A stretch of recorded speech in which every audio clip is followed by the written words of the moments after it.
Auzubillahiminash-shaitanir-rajeem. Bismillahir-rahmanir-rahim. Assalamu alaikum, dear students. Hope you all are fine and following these lectures. Today our topic is from chapter number 4th of biology. तो आज हमने जो topic इसमें discuss करने हैं उसमें आ जाता है sexual reproduction, difference between asexual and sexual reproduction and type of fertilization and male reproductive system. So let's move to our first topic, that is sexual reproduction. तो सेक्सुअल रिप्रोडक्शन हमारे पास क्या होता है कि a mechanism leading to production and union of gametes. ठीक है, reproduction के बारे में आपको ऑलरेडी पता है कि रीप का मतलब होता है again and production mean produce करना, कि दोबारा से ही किसी नई चीज़ को जन्म देना, इसको हम कहते हैं रिप्रोडक्शन को. और सेक्सुअल रिप्रोडक्शन हमारे पास क्या होती है कि जिसके अंदर जो है दो डिफरेंट सेक्सेस इन्वॉल्व होते हैं. उसमें एक मेल सेक्स होता है और एक फ़ीमेल होता है. ठीक है, और मेल और फीमेल जो गैमेट्स हैं उनके यूनियन से जो है वो क्या बनती है, एक नया ऑफस्प्रिंग बनता है. तो उसको हम सेक्सुअल रिप्रोडक्शन कहते हैं. और उसके लिए मस्ट है कि उसमें गैमेट्स आपस में यूनाइट हों या आपस में मिलें.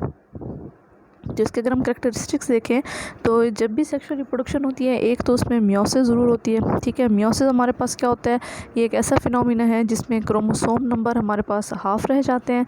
ठीक है, पेरेंट्स टू ऑफस्प्रिंग. और जो है इसके अंदर क्या पैदा होते हैं हमारे पास, जेनेटिक रिकम्बिनेशन. इसमें बेसिकली जो है हमारे पास क्रॉसिंग ओवर होती है. क्रॉसिंग ओवर में क्या होता है, दो मुख्तलिफ क्रोमोसोम्स अपने सेगमेंट एक्सचेंज करते हैं, जिसकी वजह से क्या होता है हमारे पास एक नया जेनेटिक रिकम्बिनेशन सामने आता है. अब जैसा कि आप देखते हैं कि कभी भी ऐसा नहीं हुआ कि जो ऑफस्प्रिंग है या किसी भी जो किड्स होते हैं वो हमारे पास बिल्कुल उनका शक्ल सूरत जो है वो अपने पेरेंट्स जैसी हो. ठीक है, वो हमेशा अपने पेरेंट्स से डिफरेंट होते हैं. ठीक है, इधर कुछ करेक्टरिस्टिक सिमिलर होते हैं लेकिन जो है वो डिफरेंट भी साथ होते हैं. ठीक है, तो इससे हमारे पास क्या हुआ, इसका एक फ़ायदा हुआ कि इसमें हमारे पास लाइफ जो है वो कॉम्प्लेक्स हो गई. आप देखते हैं कि जो यूनिसेलुलर ऑर्गेनिज़म्स है हमारे पास, उसके अंदर जो है सिंपल जो है ये सेक्सुअल रिप्रोडक्शन होती है, उसके अंदर किसी किस्म का कोई कॉम्प्लेक्सिटी नहीं है, कोई वेरिएशंस नहीं है. ठीक है, लेकिन सेक्सुअल रिप्रोडक्शन में क्योंकि मियोसिस होती है तो इससे हमारे पास क्या होगी, कॉम्प्लेक्स फॉर्म ऑफ लाइफ. तो जितने भी मल्टी सेलुलर ऑर्गेनिजम्स हैं हमारे पास, तमाम के अंदर क्या होती है, सेक्सुअल रिप्रोडक्शन होती है और जेनेटिक रिकम्बिनेशन होती है. अब इसमें हमारे पास दूसरे अहम कैरेक्टरिस्टिक्स टाइप्स ऑफ गैमेट्स. ठीक है, तो इसमें दो किस्म के गैमेट्स जो हैं वो हमारे पास सामने हैं. कुछ ऐसे ऑर्गेनिजम्स होते हैं जो आइडेंटिकल गैमेट्स पैदा करते हैं. ठीक है, यानी कि मेल और फीमेल गैमेट्स क्या होते हैं, सिमिलर होते हैं शेप में, तो उनको हम आइसोगैमेट्स का नाम देते हैं. और कुछ हमारे पास ऐसे होते हैं जिसके अंदर हेट्रोगैमेटिक स्टेज है. ठीक है, उसमें हमारे पास आ जाते हैं मेल के अंदर स्पर्म्स और फीमेल के अंदर जो है वो एग्स आ जाते हैं. ठीक है, उसी तरह नॉन मोटाइल फीमेल गैमेट्स या एग्स हो जाते हैं हमारे पास. ठीक है, तो फीमेल हमेशा जो है वो क्या पैदा करती हैं, एग्स पैदा करती हैं, और मेल जो है वो स्पर्म पैदा करते हैं. और स्पर्म क्या होते हैं, मोटाइल होते हैं. ठीक है ना, वो मूव कर सकते हैं, उनके अंदर टेल मौजूद होती है. जबकि जो फीमेल गैमेट है वो हमारे पास क्या होते हैं, नॉन मोटाइल होते हैं. ठीक है, वो जो है वो फीमेल बॉडी में ही क्या होते हैं, हमेशा स्टेशनरी रहते हैं. तो अब नेक्स्ट हमारे पास टॉपिक है differences between asexual and sexual reproduction. ठीक है, तो एसेक्सुअल एंड सेक्सुअल रिप्रोडक्शन में क्या फ़र्क है हमारे पास. तो एसेक्सुअल रिप्रोडक्शन में हमारे पास क्या होते हैं, only one parent is involve. ठीक है, इसमें सिर्फ एक ही पेरेंट होता है. तो उसमें हमारे पास क्या होता है, इधर वहीं जो पेरेंट है वो बाइनरी फिशन के ज़रिए या उसकी अपनी बॉडी दो हिस्सों में डिवाइड हो जाती है. ठीक है, या मतलब जो है डिफरेंट सेगमेंट में वो डिवाइड हो जाते हैं. तो एक ही पेरेंट होता है जिससे ऑफस्प्रिंग बनते हैं. लेकिन अगर हम सेक्सुअल रिप्रोडक्शन की बात करें तो इसमें हमारे पास दो पेरेंट्स इन्वॉल्व हैं. दो पेरेंट्स क्यों ज़रूरी हैं, क्योंकि इसमें हेट्रोगैमेटिक हमारे पास हमें हेट्रोगैमेट्स की ज़रूरत होती है. ठीक है, दो मुख्तलिफ गैमेट्स की ज़रूरत होती है, तो इसमें दो पेरेंट्स इन्वॉल्व होते हैं. तो इसमें जो है एसेक्सुअल रिप्रोडक्शन में इसमें किसी किस्म का कोई गैमेट पैदा नहीं होता. ठीक है, इसमें गैमेट की ज़रूरत भी नहीं होती. सारी बात है, ऑर्गेनिज्म की जो अपनी बॉडी है वो क्या हो जाती है, वो डिवाइड होके नया ऑफस्प्रिंग जो है वो उसको जन्म देती है. लेकिन अगर हम सेक्सुअल रिप्रोडक्शन में देखें तो इसमें मस्ट है कि दो किस्म के गैमेट्स ज़रूर हों. ठीक है, और गैमेट्स जो हैं वो क्योंकि मियोसिस से बनते हैं, उनके अंदर जो है हाफ नंबर ऑफ़ क्रोमोसोम होते हैं. तो जब भी मेल और फीमेल गैमेट आपस में जुड़ेंगे, फर्टिलाइजेशन होगी, तो उससे जो बनने वाला पहला सेल है उसको हम क्या कहते हैं, जाइगोट कहते हैं. And that is diploid in number, यानी कि half set of chromosome mother से आएगा और हाफ सेट क्रोमोसोम जो है वो फादर से आएगा. वो यूनाइट होंगे और उनकी यूनियन से जो हमारे पास डिप्लॉयड ज़ाइगोट बनेगा। और थर्ड इसमें डिफरेंस है, मियोसिस इज़ एब्सेंट, ठीक है, इसमें किसी किस्म की कोई मियोसिस नहीं होती। इसलिए हम देखते हैं कि जो भी एसेक्सुअल रिप्रोडक्शन के नतीजे में ऑफस्प्रिंग्स आते हैं वो बिल्कुल अपने पेरेंट्स के आइडेंटिकल होते हैं, उसमें कोई डिफरेंस नहीं होता, ठीक है। लेकिन अगर हम सेक्सुअल रिप्रोडक्शन में देखें तो इसमें जो है मियोसिस प्रेजेंट होती है, ठीक है। तो मियोसिस की से क्या फ़ायदा होता है इसमें कि जो गैमेट्स, नए गैमेट्स बनेंगे उनके अंदर क्या होगा, हाफ नंबर ऑफ क्रोमोसोम होंगे। तो जब ये half number of chromosome again जो है वो यूनाइट होंगे तो नए बनने वाले ऑफस्प्रिंग में उनके जो वही नंबर ऑफ क्रोमोसोम है वो रिटेन हो जाएगा। अगर हम इसमें ह्यूमन बीइंग की बात करें तो 23 क्रोमोसोम जो है वो मदर से आते हैं, 23 क्रोमोसोम जो है वो फादर से आते हैं। तो नए आने वाले ऑफस्प्रिंग में वहीं 46 रहते हैं। तो जब वहीं ऑर्गेनिज्म जो है वो अपनी एडोलेसेंट के स्टेट पे पहुंचेगा, 12 ईयर में एज पे पहुंचेगा, तो दोबारा जब उसके अंदर गैमेट्स पैदा होंगे तो अगेन उनके अंदर मियोसिस होगी, फिर उसके अंदर वही 23 क्रोमोसोम जो है वो वापस आ जाएंगे उसके गैमेट्स में। नेक्स्ट इसमें हम देखें इसका फोर्थ जो इसका डिफरेंस है, ऑफस्प्रिंग आइडेंटिकल टू पेरेंट्स, ठीक है। जैसे मैंने आपको पहले बताया इसमें किसी किस्म की कोई मियोसिस नहीं होती, कोई जेनेटिक रिकम्बिनेशन नहीं होता। तो ऑफस्प्रिंग जो नई आने वाली नस्ल होती है वो बिल्कुल अपने पेरेंट जैसे होते हैं। लेकिन सेक्सुअल रिप्रोडक्शन में उनके पास क्या होती है, दे आर नॉट आइडेंटिकल, ठीक है, वो बिल्कुल भी पेरेंट जैसे नहीं होते, डिफरेंट होते हैं उससे। अच्छा, और ये किस में आकर होती है, कॉमनली आकर इन प्लांट्स, लेकिन ज़्यादातर सेक्सुअल रिप्रोडक्शन प्लांट में होती है। और कुछ ऐसे ऑर्गेनिज्म एनिमल जो लेस डिफ्रेंशिएटेड है, मतलब यूनिसेलुलर जैसे ऑर्गेनिजम्स हो जाते हैं एनिमल्स, वो है माइक्रो ऑर्गेनिज्म, उनके अंदर सेक्सुअल रिप्रोडक्शन होती है। जबकि सेक्सुअल रिप्रोडक्शन जो है majority of plants and animals, ठीक है, और ह्यूमन बीइंग भी एनिमल के केस में ही आते हैं, दे आर सोशल एनिमल, ठीक है। तो उनके अंदर क्या होती है, सेक्सुअल रिप्रोडक्शन होती है। उस तरह अगर हम इसमें नंबर ऑफ़ ऑफस्प्रिंग की बात करें तो often result in rapid production of large number of offspring. तो इसमें एक टाइम पे बहुत सारे ऑफस्प्रिंग पैदा होते हैं। अगर हम बैक्टीरिया के एग्जांपल लें तो बैक्टीरिया जो है 1 मिनट में 20 बैक्टीरिया पैदा कर लेता है, ठीक है। लेकिन जो है उसके अगर हम सेक्सुअल रिप्रोडक्शन की बात करें तो उनके अंदर जो है किसी किस्म की रैपिड इंक्रीज़ नहीं होती, लेसर इन नंबर ऑर्गेनिजम्स पैदा होते हैं, लेकिन वो मज़ीद कॉम्प्लेक्स होते हैं अपने सेक्सुअल रिप्रोडक्शन की निस्बत। तो अगर हम इसमें देखें नेक्स्ट हमारे पास है डिफ्रेंशिएशन ऑफ सेक्सेस, ठीक है। तो हमने जो है रिप्रोडक्शन की बेस पर ऑर्गेनिजम्स को 3 हिस्सों में डिवाइड किया हुआ है, यूनिसेक्सुअल, बाइसेक्सुअल या हर्माफ्रोडाइट, और थर्ड वन हमारे पास है क्रॉस फर्टिलाइजेशन। तो इसमें देखें कि एवोल्यूशन ऑफ सेक्स के हवाले से देखें कि जैसे ही ऑर्गेनिजम्स के अंदर जो है सेक्सुअल रिप्रोडक्शन इवॉल्व हुई तो उसके अंदर सबसे पहले जो है डिफ्रेंशिएशन ऑफ सेक्सेस आई, यानी कि सामने मेल और फीमेल प्रोड्यूस हुए, मेल और फीमेल की वजह से ही जो है वो क्या आ गई, हमारे अंदर सेक्सुअल रिप्रोडक्शन आ गई, ठीक है। क्योंकि सेक्सुअल रिप्रोडक्शन के लिए 2 किस्म के गैमेट्स का होना ज़रूरी है। तो हमारे पास जो है मेल और फीमेल गैमेट्स इवॉल्व हुए, ठीक है, और मेल और फीमेल्स की वजह से ही जो है सेक्सुअल रिप्रोडक्शन होती है। तो इसमें देखें नंबर 1 हमारे पास ऑर्गेनिजम्स है यूनिसेक्सुअल। तो ऑर्गेनिज़म जो है ऐसे ऑर्गेनिज़म जिनके अंदर सिर्फ एक सेक्स हो, कि आइदर या वो मेल हो या फिर वो क्या हो, फीमेल हो, ठीक है। तो इसको हम नाम देते हैं यूनिसेक्सुअल ऑर्गेनिजम्स का। सेकेंड हमारे पास होते हैं बाइसेक्सुअल, ठीक है। इसके अंदर क्या होता है, इसके अंदर 2 किस्म के सेक्सेस होते हैं और डिफरेंट, मतलब वाज़े तौर पे जो है मेल और फीमेल ऑर्गेनिज्म होते हैं, ठीक है। उनका मेल अलग होता है, फीमेल अलग होता है, ठीक है। तो इनको हम बाइसेक्सुअल भी कहते हैं, और प्लांट्स के केस में हम इनको हर्माफ्रोडाइट कहते हैं। तो ये हमारे पास एडवांस फॉर्म है सेक्सुअल रिप्रोडक्शन की, ठीक है। आप देखिए इस साथ डायग्राम में बताया गया है कि इसके अंदर क्या होता है, मेल और फीमेल होंगे, ठीक है ना। फीमेल से क्या पैदा होगा, एग पैदा होगा, एग के अंदर क्या होंगे 23 क्रोमोसोम, और उसके बाद जो है जो नीचे मेल को दिखाया हुआ है, मेल क्या प्रोड्यूस करते हैं, स्पर्म प्रोड्यूस करते हैं, उसके अंदर भी 23 क्रोमोसोम है। तो जब ये दोनों क्रोमोसोम्स यूनाइट होंगे तो ये बना देते हैं जाइगोट, ठीक है। तो जाइगोट देखें इसके अंदर 46 क्रोमोसोम होंगे। तो जाइगोट को हम जो है इसका जाइगोट के बनने के अमल को हम फर्टिलाइजेशन कहते हैं। तो यही जाइगोट आगे जाके एम्ब्रियो बनाता है, और एम्ब्रियो जो है डिफरेंट स्टेजेस क्रॉस करके आगे जो है एक पूरा इंडिविजुअल बना देता है, ठीक है। तो ये हमारे पास हो गया बाइसेक्सुअल।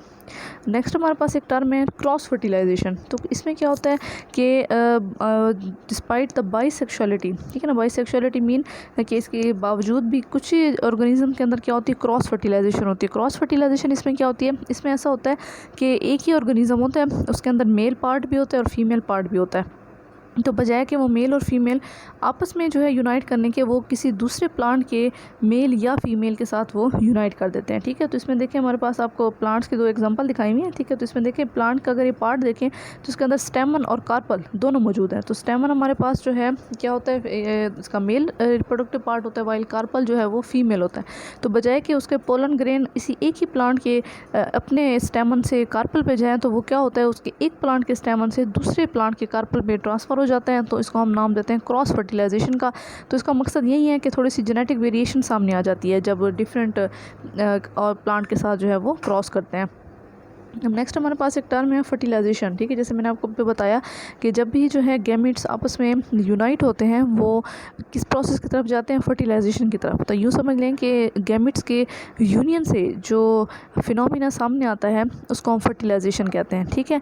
और उसमें हमारे पास फर्टिलाइजेशन में एम्ब्रियो का बनना, जाइगोट का बनना जो है वो फर्टिलाइजेशन कहलाता है। अब फर्टिलाइजेशन जो है, फर्टिलाइजेशन मीन के यूनियन ऑफ गैमेट्स, अब वो इनसाइड की बॉडी भी हो सकती है, आउटसाइड भी बॉडी भी हो सकती है।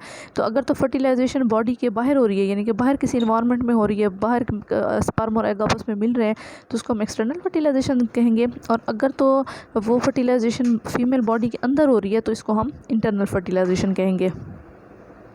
तो इसमें हमारे पास आ जाता है एक्सटर्नल फर्टिलाइजेशन। तो एक्सटर्नल फर्टिलाइजेशन मोस्टली जो है एक्वेटिक इन्वायरमेंट में होती है, यानी कि ऐसे ऑर्गेनिजम्स जो पानी में रहते हैं उसमें से मोस्टली क्या करते हैं, एक्सटर्नल फर्टिलाइजेशन करते हैं। इसमें सिंपली क्या होता है कि जो मेल है वो अपने गैमेट रिलीज़ करेगा, ठीक है, और फीमेल जो है वो अपने गैमेट रिलीज़ करेगी। यानी कि मेल के अंदर जो स्पर्म है वो मूव करता हुआ फीमेल के एग की तरफ मूव करेगा, ठीक है, और उनकी जो उनका जो यूनियन है वो क्या होगा, उसी वाटर में होगा, वाटर मीडियम में। तो वहीं जो है मेल और फीमेल गैमेट्स यूनाइट होंगे और जो है नेक्स्ट जो है वो ऑफस्प्रिंग को प्रोड्यूस करेंगे। तो इसमें जो है किसी किस्म की उनको प्रोटेक्शन नहीं मिलती अपने मेल से या फीमेल से। मेल और फीमेल का काम क्या होता है, सिर्फ अपने गैमेट्स को रिलीज़ करना वाटर के अंदर, और वो वाटर में ही क्या होते हैं, यूनाइट होते हैं और नेक्स्ट जो है वो आगे फर्टिलाइजेशन करते हैं। जिसकी मिसाल हमारे पास आ जाती है फ्रॉग एंड फिशेस, ठीक है, ठीक है जी। तो नेक्स्ट हमारे पास आ जाता है सेकंड वन इज़, अब ये तो मैंने आपको इक्वेटिक इन्वायरमेंट की बात की है। तो अब अगर हम टेरिस्ट्रियल इन्वायरमेंट की तरफ देखें तो जो टेरिस्ट्रियल हमारे पास खुश्की पे रहने वाले ऑर्गेनिजम्स होते हैं ना, उनके अंदर थोड़ी वैरायटी मौजूद है सेक्शुअल रिप्रोडक्शन को लेकर। तो इसके अंदर हम देखें टेरिस्ट्रियल इन्वायरमेंट में, तो इसमें हमारे पास जो है एक टर्म यूज़ होती है दैट इज़ ओविपेरस, ठीक है। तो ओविपेरस हमारे पास क्या होते हैं, ओवी मीन एग्स, ठीक है ना, पेरस मीन लेइंग, ठीक है। तो ओविपेरस हमारे पास क्या होते हैं कि ऐसी इसमें कंडीशन, एक तो टेरिस्ट्रियल इन्वायरमेंट में मोस्टली इंटरनल फर्टिलाइजेशन होती है, क्यों, क्योंकि बाहर का इन्वायरमेंट बहुत ज़्यादा सीवियर होता है तो वो गैमेट्स के लिए हार्मफुल हो सकता है। तो हमारे पास जो है यहाँ पे मोस्टली इंटरनल फर्टिलाइजेशन होती है। तो अगर हम ओविपेरस की बात करें तो इसमें हमारे पास क्या होते हैं, sperms are lost in the female body, ठीक है, कि स्पर्म जो है वो फीमेल बॉडी के अंदर ट्रांसफ़र हो जाती हैं।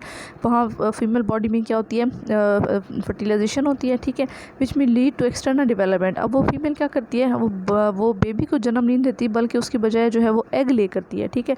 तो जैसे ही एग ले करेगी तो बाकी जो डेवलपमेंट होती है बेबी की वो आउटसाइड द बॉडी होती है। तो जब उसकी डेवलपमेंट मुकम्मल हो जाती है तो वो अंडे से जो है जो बेबी है वो हैच कर देता है, ठीक है ना, अंडे से बाहर आ जाता है, ठीक है। तो यूँ समझ लें अब इसमें आधी डेवलपमेंट बॉडी के अंदर होती है, यानी कि आधी डेवलपमेंट इसमें इंटरनल है और आधी डेवलपमेंट क्या होती है, एक्सटर्नल द बॉडी होती है, ठीक है। तो अब इसके लिए जो है अगर हम एग का स्ट्रक्चर देखें कि इसमें वो शेल्ड होता है, उसके एग के अंदर जो है तो एग के गिर जो एक शेल होता है जो क्या करता है, अंदर पलने वाले ऑर्गेनिज्म की हिफाजत करता है ताकि जो है वो ऑर्गेनिज्म जो है टेरिस्ट्रियल के हार्श इन्वायरमेंट से बच सकें। तो इसके एग्जांपल हमारे पास आ जाते हैं रेप्टाइल्स और बर्ड्स होते हैं, जैसे हैंस हैं, ठीक है ना, उसके हम एग हम यूज़ करते हैं अपनी डेली लाइफ में। उसके अलावा जितने भी बर्ड्स हैं या रेप्टाइल्स हैं वो क्या करते हैं, दीज आर एग लेइंग, ठीक है, उसको हम ओविपेरस का नाम देते हैं। सेकंड वन है जनाब हमारे पास विविपेरस, ठीक है। तो विविपेरस जो है ना, विविपेरिटी, ये हमारे पास मैमल्स में होती है। तो इसमें आपको डायग्राम में नज़र आ रहा है जैसा कि, तो इसमें एक ह्यूमन बेबी की डायग्राम बताई हुई है। तो इसमें क्या होती है कि फर्टिलाइजेशन भी फीमेल बॉडी के अंदर ही होती है, ठीक है। स्पर्म जो है वो फीमेल बॉडी में एंटर होता है, एग से यूनाइट होता है, ठीक है, और जो है वो क्या बना देते हैं, जाइगोट। और जाइगोट जो है उसकी पूरी डेवलपमेंट अनटिल के वो एक ऑफस्प्रिंग बना दे, ठीक है, एक बेबी की फॉर्मेशन ले ले, पूरी की पूरी डेवलपमेंट उसकी फीमेल बॉडी के अंदर होती है और फीमेल जो है एक पूरे ऑर्गेनिज्म को जन्म देती है, ठीक है। तो इसको हम विविपेरस कहते हैं, ठीक है। तो इसको हम सिंपली आप कह सकते हो विविपेरस क्या होता है, ये giving birth to young one, ठीक है। इसमें पूरे एक यंग वन की पैदाइश होती है, वो बिल्कुल वैसे ही होता है जैसे उसके पेरेंट्स होते हैं, ठीक है। जैसे ह्यूमन बीइंग में देखें, ह्यूमन का बेबी फुली डिवेलप बेबी पैदा होता है, ठीक है, सिर्फ उसकी ग्रोथ होनी होती है, अदरवाइज़ जो है वो फुली डिवेलप बेबी होता है। अच्छा, नेक्स्ट अब हमारे पास एक स्पेशल टाइप के ऑर्गेनिज्म जिसको हम कहते हैं ओविविपेरस, ठीक है। अब आप देखें इसमें अंदर जो है दोनों की करेक्टरिस्टिक्स है, ओविपेरस के भी और विविपेरस के भी।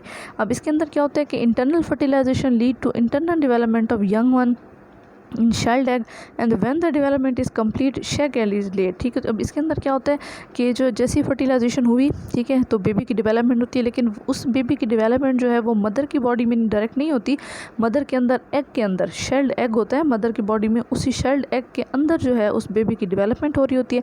तो जैसे ही वो डेवलपमेंट कंप्लीट होती है, फीमेल जो है वो एग ले करेगी, ठीक है ना, और उसमें से जैसे ही एग ले होगा फौरी तौर पर उसमें से क्या होगा, फुली जो बेबी है डेवलप होकर वो बाहर आ जाएगा। अब इसका अगर हम डिफरेंस देखें ओवीपेरस के साथ जो कि एग लेइंग मैमल से, उसमें और इसमें अब क्या फ़र्क हुआ, उसमें ये होता है कि जब कोई भी बर्ड जो है वो अपना एग ले करता है तो उसके अंदर उसका बेबी फुली डेवलप नहीं होता, उस एग को फिर हमें जो है टेम्परेचर देना पड़ता है ताकि जाके उसके अंदर जो बेबी डेवलप हो रहा था वो फुली डेवलप हो, और वो कुछ टाइम लेता है 15-20 दिन, उसके बाद उसमें से बेबी बाहर आता है। लेकिन जो ओवीपेरस होते हैं इसके अंदर जैसे ही फीमेल एग ले करती है फौरी तौर में उसमें से फुली डेवलप ऑर्गेनिज्म क्या होता है उस एग से बाहर आ जाता है। ठीक है, तो यूँ जो है ये हमारे पास मिक्सचर है दो किस्म की, जो है हमारे पास जो फिनोमिना है ओवीपेरस, जिसमें दो किस्म के हमारे पास एग्जांपल हैं, डक बिल प्लेटिपस और स्पेन यार्न टीटर। ठीक है, इसके अंदर जो है इस तरह का फिनोमिना इन्वॉल्व है। अच्छा जी, नेक्स्ट हमारे पास एक टॉपिक है मेल रिप्रोडक्टिव सिस्टम। ठीक है, तो ये स्पेसिफिकली ह्यूमन बीइंग से रिलेटेड है। तो इसमें हम देखते हैं कि ह्यूमन के अंदर जो है मेल और फीमेल रिप्रोडक्टिव सिस्टम जो है उनके अंदर मच कम्प्लेक्स सिस्टम है और बड़ा ही मॉडिफाइड सिस्टम है। अल्लाह ताला ने इंसान को अशरफुल मखलूक़ात बनाया, तो उनके हर सिस्टम जो है वो बड़ा ही मॉडिफाइड और एक ज़बरदस्त किस्म की अरेंजमेंट होती है उसकी। तो इसमें अगर हम देखें मेल रिप्रोडक्टिव सिस्टम को, ठीक है, तो इसमें हमारे पास होता है मेल्स के अंदर, ठीक है, जनरली ह्यूमन की भी बात हो रही है, वैसे जनरली ऑलमोस्ट तकरीबन सब मेल्स के अंदर सेम ये सिस्टम होता है। तो इसमें देखेंगे mail reproductive system it consist of external genitalia, ठीक है ना, तो एक ह्यूमन इसमें एक पार्ट होता है मेल्स के अंदर, ठीक है, इसको हम एक्सटर्नल जेनिटेलिया कहते हैं। इसके अंदर क्या मौजूद होती है, अ पेयर ऑफ टेस्टीज, ठीक है, इसके टेस्टीज मौजूद होते हैं जो कि आउटसाइड द बॉडी लाई करते हैं। ठीक है, किस में लाई करते हैं, इन सैक लाइक स्कॉर्टम, ठीक है ना, एक थैली की तरह का स्ट्रक्चर होता है जिसको हम स्कॉर्टम कहते हैं। उस स्कॉर्टम के अंदर क्या होता है, पेयर ऑफ टेस्टीज होते हैं। अब टेस्टीज क्या है हमारे पास, ये बेसिकली मेल रिप्रोडक्टिव ऑर्गन है जिसके अंदर स्पर्म पैदा होते हैं। उसी तरह इसके अलावा एक मेल्स के अंदर मेल कपलेटरी ऑर्गन होता है, ठीक है ना, इसको हम पीनस कहते हैं। ये किसके लिए यूज़ होती है, ये उसी स्पर्म को फीमेल बॉडी में ट्रांसफ़र करने के लिए यूज़ होता है। अब इसमें हम देखते हैं कि स्पर्म की प्रोडक्शन क्या होती है। ठीक है, अब मेल रिप्रोडक्टिव सिस्टम में ज़ाहिर बात है अहम चीज़ स्पर्म है। ठीक है, स्पर्म ही क्या होते हैं, वही एग के साथ यूनाइट करके वो नेक्स्ट जो है जनरेशन को मेंटेन रखते हैं। तो इसमें हम देखें तो ईच के testes consist of highly complicated duct system. तो अगर हम टेस्टीज के स्ट्रक्चर को अगर खोल कर देखें तो उसके अंदर हमारे पास जो है एक नालियों का सिस्टम होता है, नालियाँ होती हैं पतली सी, और वो हाईली जो है कॉम्प्लेक्स होती हैं जिसको हम सेमी नेफिरस ट्यूब्यूल्स कहते हैं। ठीक है, अब इसी सेमी नेफिरस ट्यूब्यूल्स के अंदर जो है क्या होते हैं, उसकी जो जर्मिनल लेयर्स है, जर्मिनल एपिथेलियम कहते हैं, ऐसी स्किन की लेयर जिसमें से जो है स्पर्म की प्रोडक्शन होनी है। ठीक है, फ्यूचर में। तो इसके अंदर जो है जिसकी जो जर्मिनल एपिथेलियम है, ठीक है, जर्मिनल का लफ्ज़ ही जो है इसी से रिलेटेड है कि ये जर्म्स को प्रोड्यूस करती है, जर्म मीन स्पर्म। ठीक है, तो उसमें जर्मिनल इसमें लेयर है, तो इसमें हम देखें स्पर्म को प्रोड्यूस करती है। ठीक है, लेकिन डायरेक्टली स्पर्म में स्पर्म मदर सेल जिसको हम स्पर्मेटोगोनिया कहते हैं। ठीक है, तो so fluid secreted by Sertoli's cell provide the liquid medium. अब इसके अंदर कुछ सेल्स मौजूद होते हैं जिसको हम सर्टोलाइज सेल्स कहते हैं। ये लिक्विड मीडियम प्रोवाइड करता है, ठीक है, प्रोटेक्शन और nourishment to sperm when they are in the tubule. तो जैसे ही स्पर्मेटोगोनियन डेवलपमेंट के बाद स्पर्म बनाएंगे तो स्पर्म जब तक मेल की बॉडी में खड़ा है उस वक्त तक उसको एक लिक्विड मीडियम की ज़रूरत होती है। तो ये काम कौन करता है, सर्टोलाइज सेल्स करते हैं, जो स्पर्म को जो है वो लिक्विड मीडियम भी देते हैं, प्रोटेक्शन भी करते हैं उसकी, और उसकी नरिशमेंट भी करते हैं। तो इसमें देखें जो एक फिनोमिना बताया हुआ हमारे पास कि किस तरह जो है स्पर्म प्रोड्यूस होते हैं मेल बॉडी में। तो इसमें हमारे पास सबसे पहले होता है स्पर्मेटोगोनिया, ठीक है, जिसको हम स्पर्म मदर सेल कहते हैं।